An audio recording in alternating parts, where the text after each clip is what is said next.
Burger King getting grilled over their decision to move the company headquarters to Canada. It's all a part of an $11 billion deal to buy the Canadian coffee and donut chain Tim Hortons.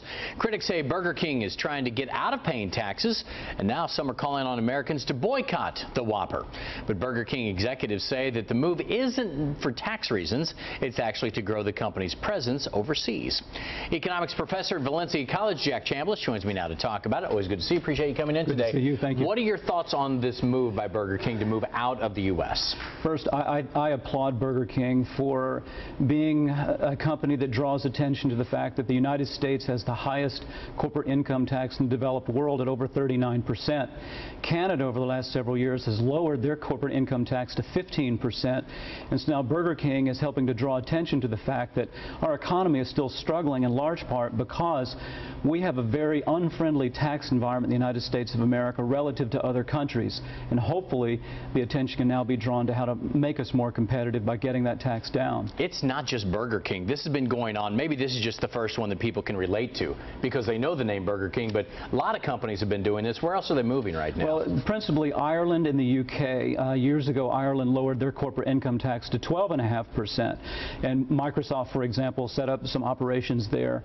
And so now Ireland's collecting 12.5% of billions of dollars from Microsoft and pharmaceutical companies that have moved, and we're collecting 39% of a whole lot less because we refuse to match what other countries are doing. Do you think a lot of people don't pay attention because it is the corporate tax rate, which they're not going to pay? They'll pay it down the road, but they don't really even know that the tax rate is 40%. Yeah, I think, of course, a lot of people pay attention to what they have to send to the IRS, and there's in many ways an anti-corporation mindset where people believe that corporations don't even pay taxes. But at 39%, and even effective tax rates in the high 20s after they're able to take their deductions and what have you, most people are just unaware that corporations are individuals. It's not a monolithic entity, and so they just don't know that real human beings are being double taxed at the corporate rate, at the capital gains tax rate that they have to pay, and so there's just a general lack of knowledge in the United States over the burden that corporate taxes play. What do you think would happen if the U.S. lowered its corporate tax rate? Will we all of a sudden have a huge shortfall when it comes to funding, or would more companies come back, you think? Well, if I would recommend that people go on YouTube and watch a speech John F. Kennedy gave in 1962 when he argued that corporate and personal income tax rates should fall dramatically. And then go look at the data on what happened after the Democrat cut taxes, and look at the tax cuts of the 1980s when Ronald Reagan, the Republican, did the same thing.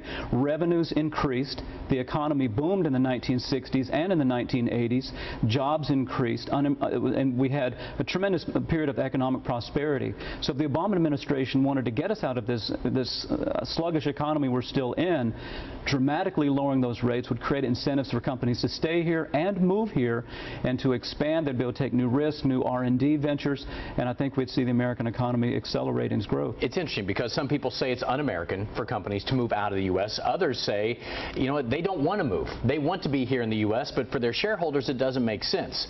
Is it un-American to move a company overseas? Well, Treasury Secretary Lew said it's unpatriotic. If patriotism is measured by the degree to which we're beholden to government, then yes, it's unpatriotic.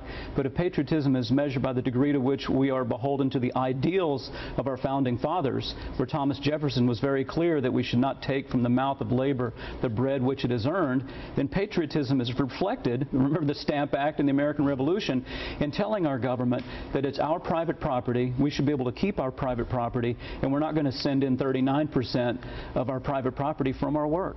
Again, Jack Chambliss, economics professor of Valencia. Always good to see you. Appreciate you coming in today. My pleasure. We'll Thank talk you. to you soon.